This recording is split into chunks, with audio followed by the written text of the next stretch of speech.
বন্ধুরা, চলে এলাম বাঁধাকপির রেসিপিটা নিয়ে। মাছের মাথা দিয়ে বাঁধাকপি আপনাদেরকে বলেইছিলাম খুব তাড়াতাড়ি আসবো।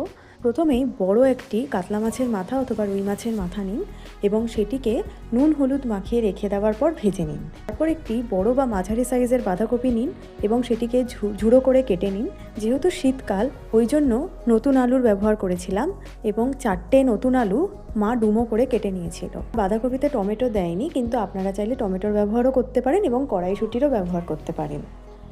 বাটা মশলা হিসাবে ছিল 1 টেবিল চামচ আদা বাটা, রসুন বাটা এবং পেঁয়াজ বাটা। ফোড়নে ছিল 2টো তেজপাতা, 1 চা চামচ গোটা জিরে এবং একটি শুকনো লঙ্কা। আপনারা চাইলে এলাচ, দারচিনি, লবঙ্গও দিতে পারেন। মা এগুলো দেয়নি, আমরা একটু হালকার মধ্যেই করেছিলাম। ফোড়ন দেওয়ার পর তারপরে আলুগুলোকে ওর মধ্যেই বাদামি করে ভেজে নেওয়া হলো।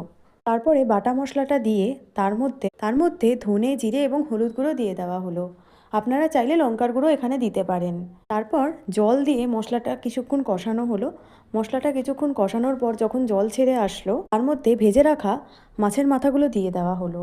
তারপর বেশ কিছুক্ষণ ঢাকা দিয়ে রাখা হলো এবং কষানো হলো। শেষে বাঁধাকপিটা দিয়ে হালকা আঁচে বসিয়ে রাখা হলো এবং ঢাকা দিয়ে রাখা হলো।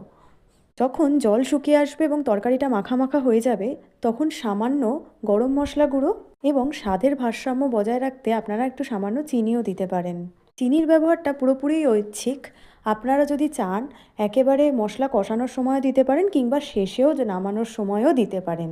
খুব সুন্দর একটা কালার আসে। আপনারা চাইলে শেষে একটু ঘি ছড়িয়েও দিতে পারেন। তারপর আর কি, তারপরে এই শীতের ঠান্ডা দুপুরে গরম গরম ভাতের সাথে মাছের মাথা দিয়ে বাঁধাকপি, উফ, পুরো একেবারে জমে যায়। আজকের মিনি ব্লগ আপনাদের কেমন লাগলো জানাবেন এবং সাবস্ক্রাইব করে অবশ্যই পাশে থাকবেন।